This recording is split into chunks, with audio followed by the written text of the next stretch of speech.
जय जय रघुवीर समर्थ. श्रीमत दासबोध. दशक 16वा तत्वान्वयाचा. समास 10वा गुणभूत निरूपण नाम. श्रीराम समर्थ. पंचभूते चाले जग, पंचभूतांची लगबग, पंचभूते गेली मग काय आहे. दशक 16 तत्वान्वयाचा. समास 10वा गुणभूत निरूपण नाम. या समासाचा आरंभ आजपासून आपण करत आहोत. श्री समर्थांनी या समासामध्ये अंतरात्म्याशिवाय सर्व जगत हे नाशिवंत आहे असं सांगितलं, म्हणून अंतरात्मा आहे, म्हणून सर्व जगत चालते आहे. अंतरात्मा नसेल तर त्या जगताला किंमत राहणार नाही.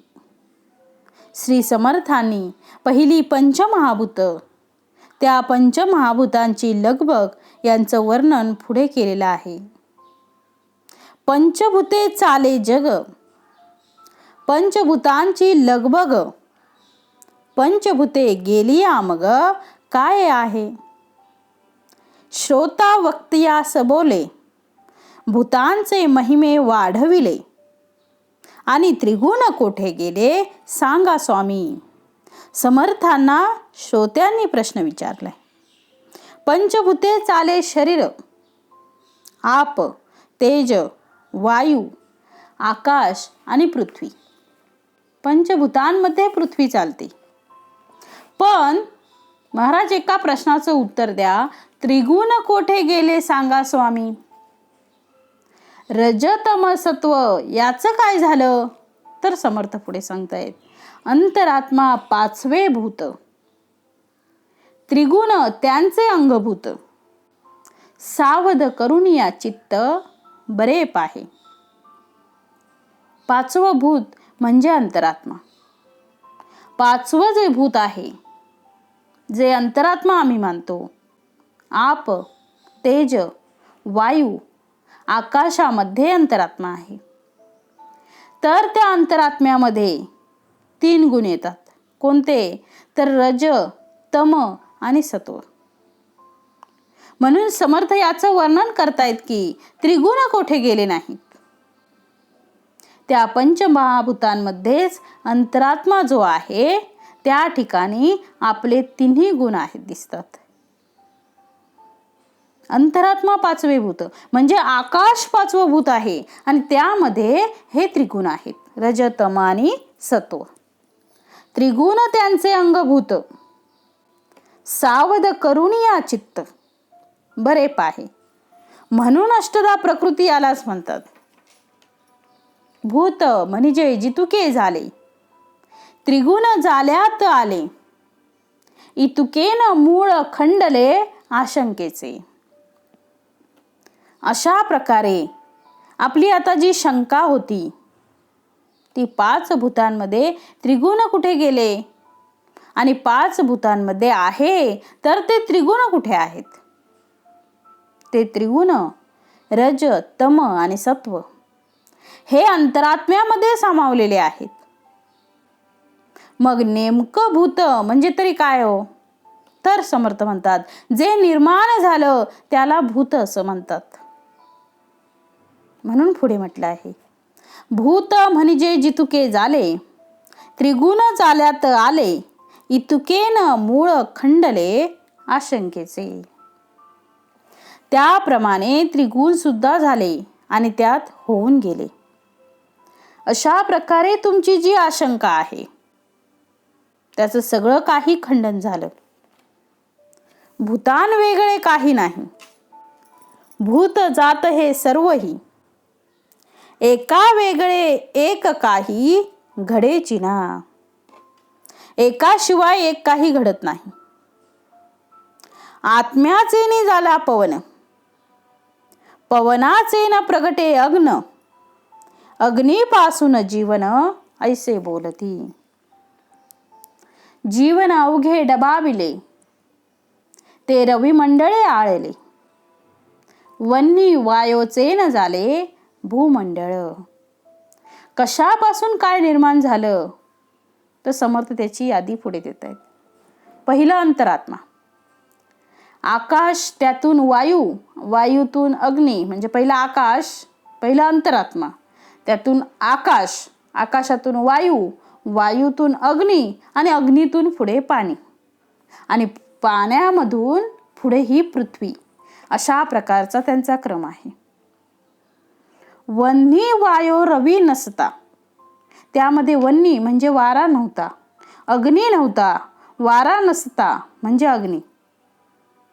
वायो रवी नसता तरी होते उदंड शीतळता, ते शीतळतेमध्ये उष्णता येणे न्याये. अग्नीच जर नसता, वायू जर नसता तर अत्यंत शीतलता निर्माण झाली असती आणि त्या शीतलतेमुळे सगळेजण मरण पावले असते. म्हणून काही शीतलता आणि काही उष्णता यांचा संगम म्हणजे ही सृष्टी आहे.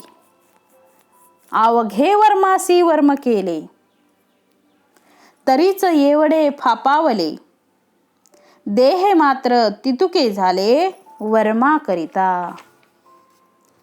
अवघे शीतळची असते, तरी प्राणी मात्र मरोनी जाते. अवघ्या उष्णेची करपते सकळ काही.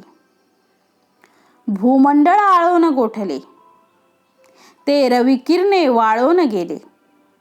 मग सहजची देवे रचिले उपायासी. म्हणून केला पर्जन्य काळ, थंड झाले भूमंडळ. पुढे उष्ण काही शीतळ, शीतळ काळ जाणावा. म्हणून काही वेळ पर्जन्य आहे आणि काही वेळ उष्णता आहे. त्या पुढे सुद्धा समर्थ म्हणतायत की नुसता उष्ण काळ नाही, नुसता शीत काळ नाही, तर उन्हाळा, पावसाळा, हिवाळा याचा सुद्धा एक विशिष्ट क्रम लावून दिला आणि त्यामुळे सर्व प्राणी मात्र सुखाने जगू शकले.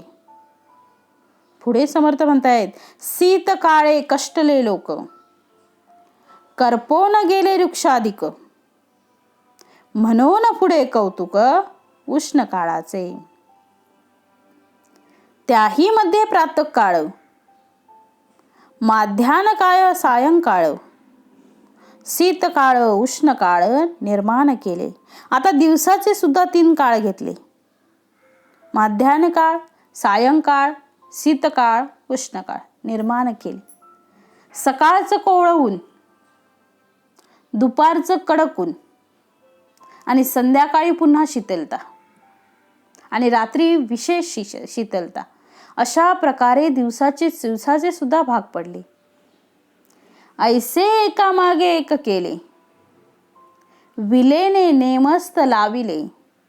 येणे करिता जगले प्राणी मात्र.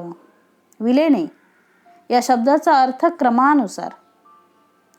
अशा प्रकारे पुन्हा पुन्हा हे ऋतू, हे त्याप्रमाणे ऋतुचक्र सदैव चालू असते. म्हणून समर्थ म्हणतायत अशा प्रकारे सगळे प्राणी मात्र सुखाने जगू लागले.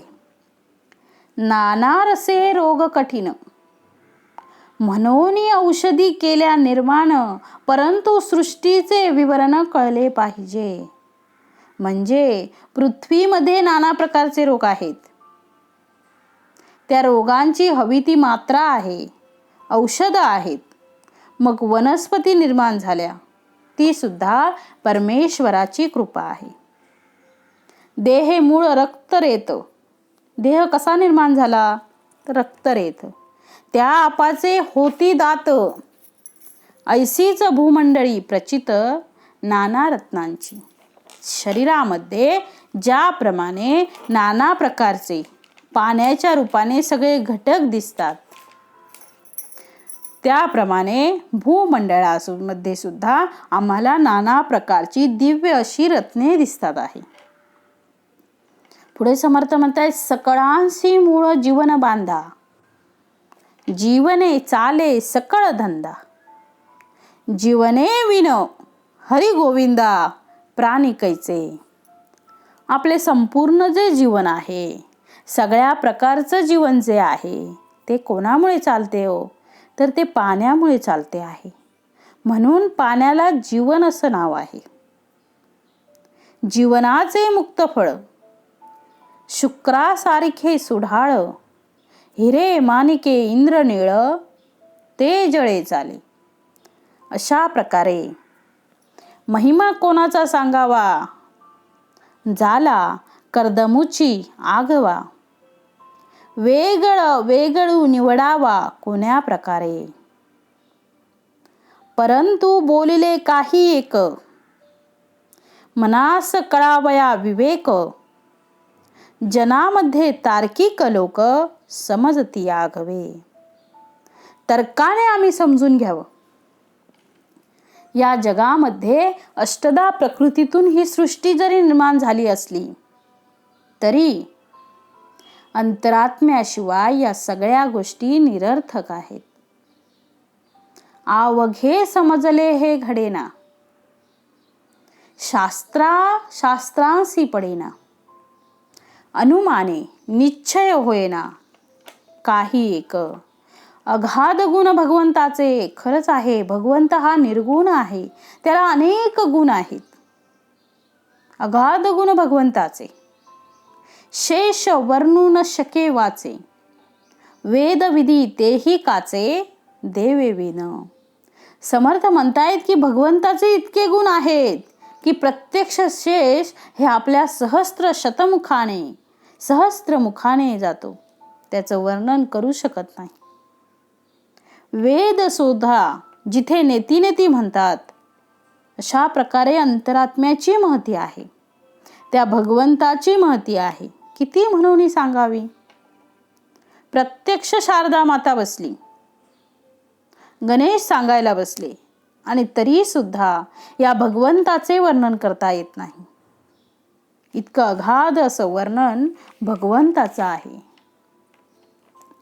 आत्माराम सकळा पावी, आत्माराम सकळा पाळी, आवघे त्रैलोक्य सांभाळी. तया एके विन धुळी, होय सर्वत्रांची. सगळ्यांना आत्माराम सांभाळतो. तो आत्माराम जर नसेल तर सगळ्यांची होळी होते.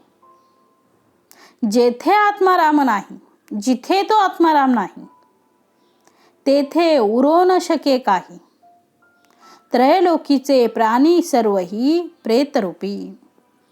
समर्थ म्हणतात त्रैलोक्यामध्ये असलेले सर्व प्राणी प्रेतरूप होतात जेव्हा त्यात अंतरात्मा नसतो. ते केव्हा प्रेतरूप होतात तर समर्थ म्हणतात तेव्हा जेव्हा त्यात अंतरात्मा नसतो. म्हणून अंतरात्म्याची आपण ओळख करून घ्यावी आणि त्या अंतरात्म्याला जाणावं. जर अंतरात्माच नसेल तर या देहाचा काही उपयोग नाही. म्हणून पुढे म्हटलं आहे, आत्मा नसता येती मरणे. म्हणजे आत्मा जर नसेल तर काय येईल? मरण. आत्म्याविन कैसे जिने, आत्म्याशिवाय कसा जगू शकतो? बरा विवेक समजणे अंतर्यामी. म्हणून विवेकाने तुम्ही तुमचा अंतरात्मा समजून घ्या. तोच आत्माराम आहे, त्याची उपासना करा. समजणे जे विवेकाचे, तेही आत्म्याविन कैचे. कोणी एके जगदीशाचे भजन करावे. म्हणून समजणे हा भाग अंतरात्म्याचा सामर्थ्य आहे. अंतरात्म्याशिवाय जगदीश तरी कसा कळेल? म्हणून त्या जगदीशाचं भजन अंतरात्म्यापासून करा. उपासना प्रगट झाली. आता अशा प्रकारची उपासना प्रगट झाली आहे. तरी हे विचारणा कळली, या कारणे पाहिजे केली विचारणा देवाची. म्हणून त्या भगवंताची आठवण करा जो तुमच्यामध्ये वास करतो आहे. आणि त्या अंतरात्म्यामुळे हे संपूर्ण जगत चलित होते आहे आणि सगळ्या जगताला चैतन्य प्राप्त आहे. म्हणून पुढे म्हटलं आहे, उपासनेचा मोठा आश्रय. पण हे कळण्यासाठी मात्र संत पाहिजे आणि संतांच्या मुखातून लावून दिलेली उपासना पाहिजे. उपासनेचा मोठा आश्रय, उपासने विन निराश्रयो, उदंड केले तरी जयो प्राप्त नाही. म्हणून आपण उपासना अखंड ठेवली पाहिजे. उपासनेचा मोठा आश्रय म्हणजे उपासनेचा मोठा आश्रय आपल्याला आहे. कुठलाही प्रसंग येऊ, कठीण असो, आनंदाचा असो, दुःखाचा असो, सगळ्या प्रसंगी सगळं सोडावं, पण आपली उपासना मात्र सोडू नये. ती निरंतर चालू ठेवावी, अखंड चालू ठेवावी, त्यात खंड पडू देऊ नये. आपल्याला जीवन जगण्याचं सामर्थ्य हे उपासनेतून मिळते. म्हणून उपासना करावी. समर्थांची नाही पाठी, तयास भलताच कुटी, या कारणे उठा उठी भजन करावे. समर्थांची म्हणजेच अंतरात्म्याची, म्हणून समर्थ पाठीशी असावेत. समर्थांच्या कृपेमुळे आपल्या सगळ्या प्रकारच्या उठाठेवी बंद होऊन जातील आणि आपण भगवत रूप होऊ. भजन, साधन, अभ्यास येणे पाविजे परलोकास, दास म्हणे हा विश्वास धरला पाहिजे. म्हणजे भजन ह्याची साधन, तो अभ्यास, 3 गोष्टी वेगळ्या करता येतील आपल्याला. भजन, साधन आणि अभ्यास. येणे पाविजे परलोकास, इहलोक आणि परलोक धन्य करण्यासाठी भजनाची गरज आहे. म्हणजे भावे भगवंताला भजलं पाहिजे.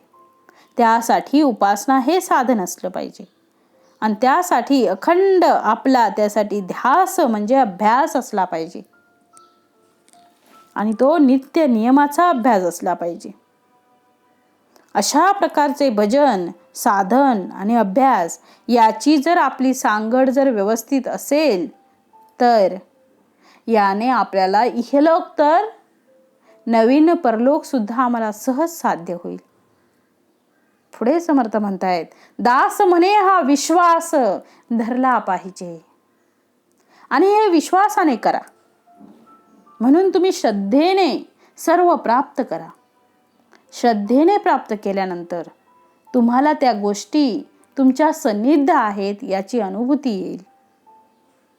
अशा प्रकारे ही उपासना आपली अखंड चालू राहो अशी समर्थांना मी मनापासून प्रार्थना करते. इति श्री दासबोधे गुरुशिष्य संवादे गुणभूत निरूपणाम समास 10वा. जय जय रघुवीर समर्थ.